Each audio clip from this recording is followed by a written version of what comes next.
মহিলা ইয়াৰ পৰা কান্দি কুটি গৈছে গৈ লৈ তেওঁ কৈছে বাইদেউ আহকচোন কথা অলপ কওঁ মই বোলো কি কথা কোৱা কৈছে এইটো ঘৰত এনেকুৱা ব্যৱসায় চলিছে মই বোলো তুমি কিয় আহিছিলা কৈছে মই কাম কৰোঁ ইয়াত মোক পইচা নিদিয়ে মোক মাৰ ধৰ কৰিছে তাৰপিছত মই কথাখিনি সুধি থাকোঁতে তাই কৈছে মই আহিছিলোঁ কালিয়ে মোক এনেকুৱাকৈ মোক পইচা নিদিয়ে মোক ভণ্টিকো ইয়াতে সোমোৱাই ৰখাইছে গতিকে আপোনালোকক কথাখিনি ক'লোঁ আপোনালোকে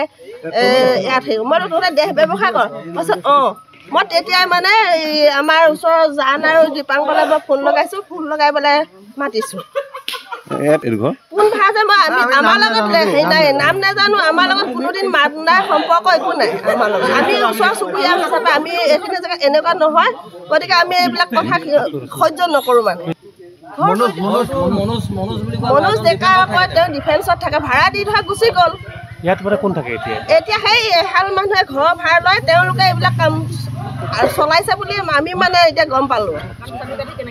কাঠি মানে তেওঁলোকে আছে দুখন তেওঁলোকে পাইছে আৰু দিন ৰাতি থাকে আমি ভাবোঁ কি তেওঁলোকৰ সম্পৰ্কীয় মানুহ আহি থাকে বুলি কিন্তু এতিয়া ভাড়া আছেতো আহিবই কিন্তু এতিয়া যে সম্পূৰ্ণ কথাখিনি ক'লে কোৱাৰ কাৰণে মানে মই ক'লোঁ এই আহকচোন আপোনালোকো আহক এইটো কথা তেওঁলোকে কৈছে তাৰপিছত ছোৱালীজনীয়ে কৈছে বাইদেউ মোৰ ভণ্টিক নফচাব আৰু আপোনালোকে কি কয় কওক মই এইটো কথা নহয় ভাবিয়ে নাচালে এইবিলাক কৰিবৰ কাৰণে ল'ৰা এটা ছোৱালী এজনী এনেকৈ কৈ বেডত এনেই বহি থাকোঁতে আমি পাইছোঁগৈ